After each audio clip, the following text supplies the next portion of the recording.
Morning বন্ধুরা, আজকে day 2। তো আমরা প্ল্যান করেছি সকালবেলা মায়াপুর যাব।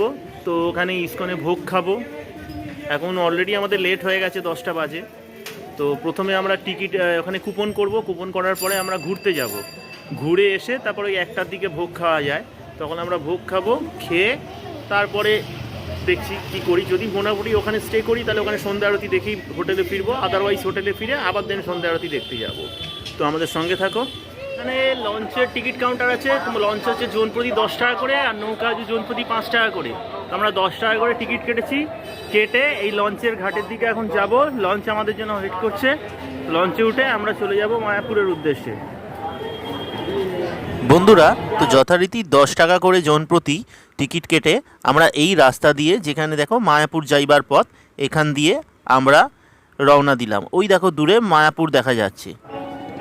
আর এই দেখো নৌকাতে যারা যারা উঠছে 5 টাকা করে টিকিট কেটে। তো আমরা এখন এখানে লঞ্চের অপেক্ষা করছি। লঞ্চ একটু বাদেই আসবে, এলে আমরা লঞ্চে করে মায়াপুর রওনা দেব।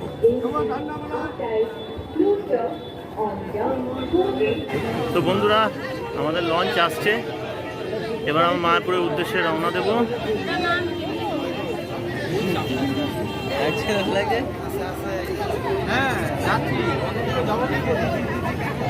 এই নম্বর ফেলে দিল। এবার আমরা লঞ্চে উঠবো। এই দেখুন এরা সব উঠছে। সো বন্ধুরা, লঞ্চ এলো এবং লঞ্চে যথারীতি লাইন দিয়ে ভিড় ঠেলে আমরা ঠিক জায়গা করে নিয়েছি বসার। যারা যারা বসতে পারেনি তারা দাঁড়িয়ে রয়েছে। দেখো লঞ্চ ছেড়ে দিয়েছে, বেল দিয়ে দিয়েছে লঞ্চে। লঞ্চ আমাদের এগোবে করে চলে যাবো ওই যে দূরে মায়াপুর।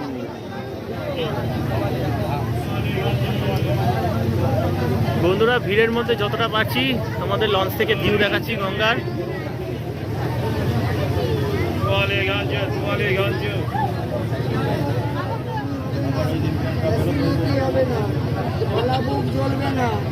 হজমের বড়ি হলো পুদিনা পাতার বড়ি,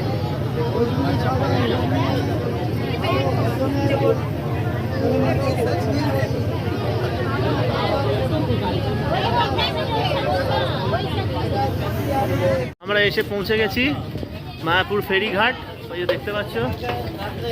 এবার আমরা চলে যাচ্ছি লঞ্চ ছেড়ে। এবার ধরবো টোটো।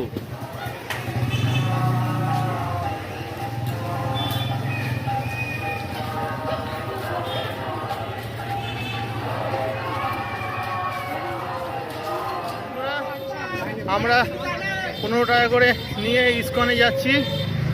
এখান থেকে টোটো ঠিক করে আমরা ধোনির অটোতে উঠেছি। এই ধোনি দেখো অটো চালাচ্ছে, ধোনির টোটো। ঠিক আছে, ওই যে টোটো। ওই দেখুন ইসকনের মন্দির। থেকে ভোগের জন্য কুপন কাটলাম, 40 টাকার ভোগের কুপন কেটে এখন আমরা যাচ্ছি নরসিংহদেবের মন্দিরের উদ্দেশ্যে। আমরা ইসকন ঘাটের থেকে এই দাদা টোটোতে করে ইসকন অব্দি এসেছিলাম। দাদা 20 টাকা করে বলেছিল। তারপর আমরা অনেক রিকোয়েস্ট করা যে দাদা 15 টাকা করে রাজি হয়েছে। দাদা আমাদের ধনী দাদা। হ্যাঁ, দাদার নামও আবার ধনী, 7 নম্বর জার্সি পড়েছে। তো এই জন্য দাদা খুশি হয়ে আমাদেরকে 15 টাকা অ্যাডজাস্ট করে দিয়েছে। দাদার নাম ডেসক্রিপশন বক্সে দিয়ে দেবো আর নাম্বারও দিয়ে দেবো। এইটা হচ্ছে নরসিংহদেবের মন্দির। এর ভেতরে ছবি তোলা বারণ। তো বাইরে থেকে আমি একবার তুলে নিচ্ছি। ভেতরে মূর্তির ছবি তুলতে পারবে না, এই যে আমাদের টোটো দাদা বলে দিল। গৌরীয় মঠের আন্ডারে।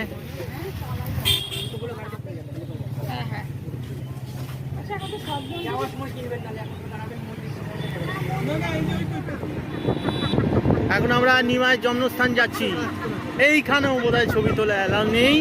এখানেও বাইরে থেকে তোমাদের দেখাবো, কেন ধরা পড়লে 500 টাকা চলে যাবে। ঠিক আছে, এটা হচ্ছে নিমাইয়ের জন্মস্থান। এটা নাকি আসল হিসেব মতো নবদ্বীপের নিমাইয়ের জন্মস্থানটা। অনেক কনফিউশন রয়েছে। নবদ্বীপেও কেউ বলে, যে আমরা আগের ভিডিওতে মানে এই ভিডিওর প্রথম পর্বে দেখিয়েছি। জন্মস্থান হিসেবে আমরা জানি যেটা।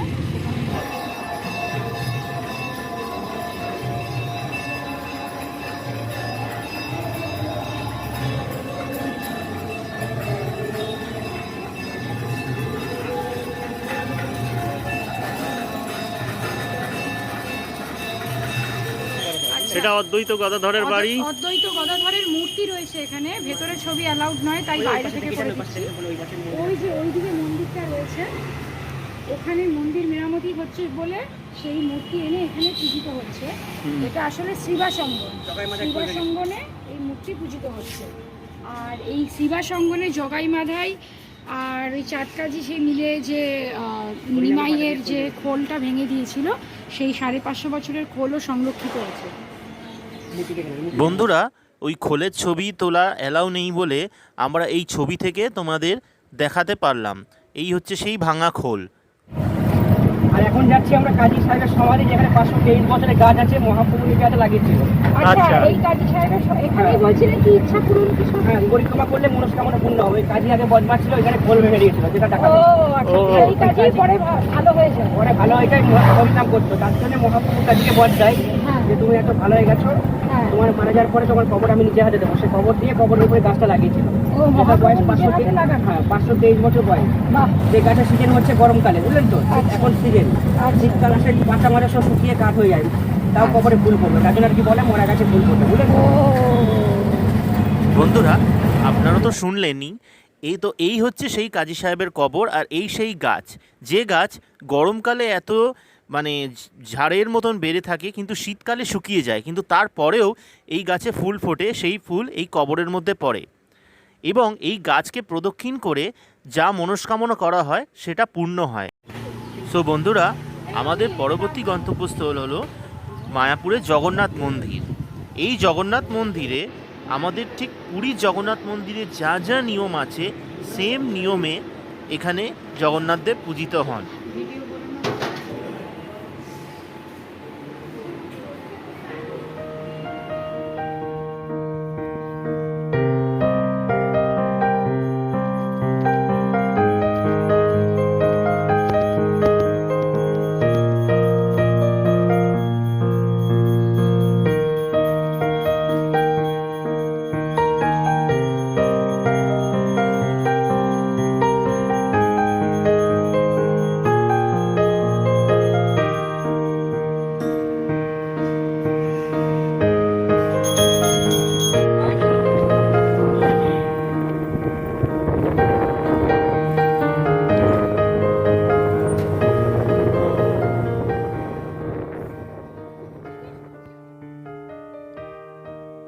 বন্ধুরা, এটি হলো বল্লাল ঢিপি। এই বল্লাল ঢিপি হলো নদিয়ার অন্যতম প্রত্নস্থল। নবদ্বীপের নিকটবর্তী মায়াপুরের কাছে বামনপুকুরে ভক্ত চাঁদ কাজীর সমাধিস্থল থেকে উত্তর পশ্চিম দিকে বল্লাল ঢিপির অবস্থান। এই ঢিপির নিচে বল্লাল সেনের আমলে নির্মিত প্রাসাদ ছিল বলে অনুমান করা হয়। তবে বর্তমানে এটি পুরাকৃতি সংরক্ষণ আইন অনুসারে এই অঞ্চল সংরক্ষিত করা হয়েছে। বল্লাল ঢিপি প্রায় 400 ফুট প্রশস্ত, উচ্চতায় 25 থেকে 30 ফুট। ঢিপিটি দেখো সবুজ ঘাসে মোড়া আর চারদিকে কাঁটাতার দিয়ে ঘেরা রয়েছে। সেন বংশের রাজা বল্লাল সেনের নাম অনুসারে এই ঢিপির নামকরণ করা হয়েছিল।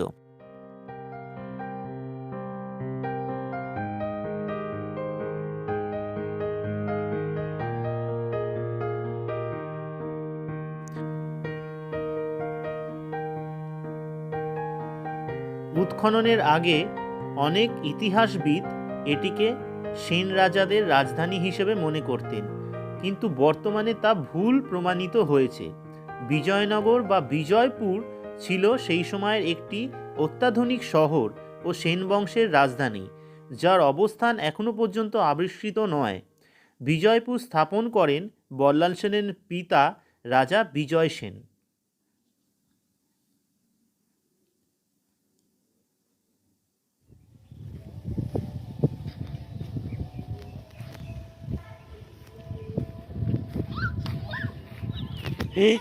কি হলো?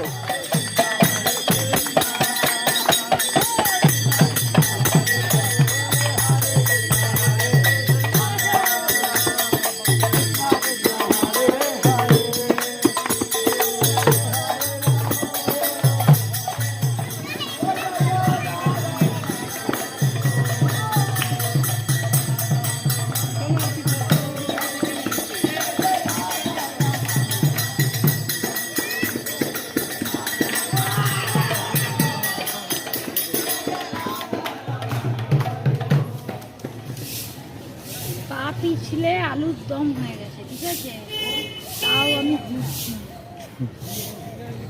তাও ভিডিও চলছে।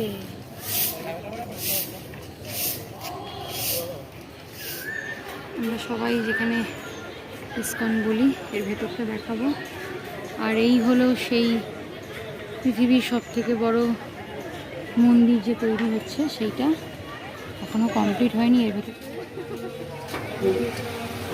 গরুর গাড়িতে করে গোশালা, এইটা গৌরাঙ্গ কুটির। এই যে গৌরাঙ্গ কুটির বলছিলাম, কি এটা? বলছিলাম না ওখানে কমে থাকার ঘর আছে গৌরাঙ্গ। বন্ধুরা, মায়াপুরে ইসকন মন্দির দেখে আমরা গরুর গাড়িতে চেপে গোশালার দিকে এগোচ্ছি। শুনেছি গোশালাতে খুব ভালো নাকি সস্তা দামের এবং খুব সুন্দর অরিজিনাল ঘি, খাঁটি ঘি যেটাকে বলে, সেটা কিনতে পাওয়া যায়। তাই জন্য সেই লোভে লোভে আমরা গরুর গাড়িতে করে এই গোশালার দিকে এগোচ্ছি। এখানে দেখো, তোমরা যে কটেজটা দেখতে পাচ্ছ, এটা হচ্ছে প্রভুপাদ ভিলেজ। এই কটেজে তোমরা চাইলে থাকতে পারো, কিন্তু এটা প্রচণ্ড কস্টলি। এরপরে আরও অনেক কটেজ তোমরা পাবে ডান দিক বাঁ দিকে, আমরা সেসব তোমাকে দেখাবো। এখানে দেখো নিত্যানন্দ কুটির, এই নিত্যানন্দ কুটিরেও তোমরা থাকতে পারো। এখানে কস্টিংটা তুলনামূলকভাবে প্রভুপাদের থেকে অনেকটাই কম। তো বন্ধুরা, তোমাদের সঙ্গে গল্প করতে করতে কখন যে গোশালায় পৌঁছে গেছি টেরই পেলাম না। তো দেখতে দেখতে চলে এলাম আমরা গোশালাতে। বন্ধুরা, এটা হচ্ছে গোশালা। ওই গোশালাতে লস্যি, দই, ক্ষীর সব পাওয়া যায়। সবাই সব খাবে, আমিও খাবো। পয়সা নেই, সব পয়সা এখানেই শেষ হয়ে গেছে গরমকালে এসে।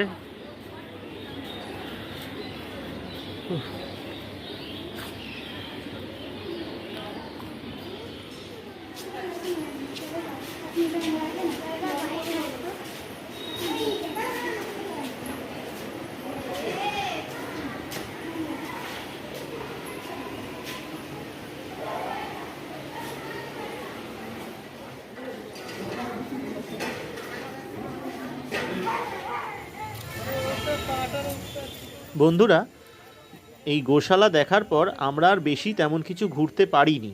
তার কারণ তোমরা দেখতেই পেরেছো, ওই বল্লাল সেনের ঢিপিতে দেখার সময় শাশ্বতী পড়ে গিয়ে একটা বিপদ ঘটে যায় এবং পায়ে খুব জোরে চোট পেয়েছে। তার জন্য আর বেশি কোথাও কিছু ঘুরতে না পেরে অগত্যা আমরা এবার গঙ্গার ঘাটের দিকে ফিরছি হোটেলে ফেরার জন্য। বন্ধুরা, মায়াপুরের ভিডিও আপাতত এখানেই শেষ করছি। তো আমাদের এই ভিডিওটি যদি তোমাদের ভালো লাগে তাহলে তোমরা লাইক করো, শেয়ার করো এবং সাবস্ক্রাইব করে দিও। ফিরে আসবো আবার কোনো নতুন ভিডিও নিয়ে এই চ্যানেলে। ততক্ষণের জন্য তোমাদের কাছে অনুমতি নিচ্ছি। টাটা।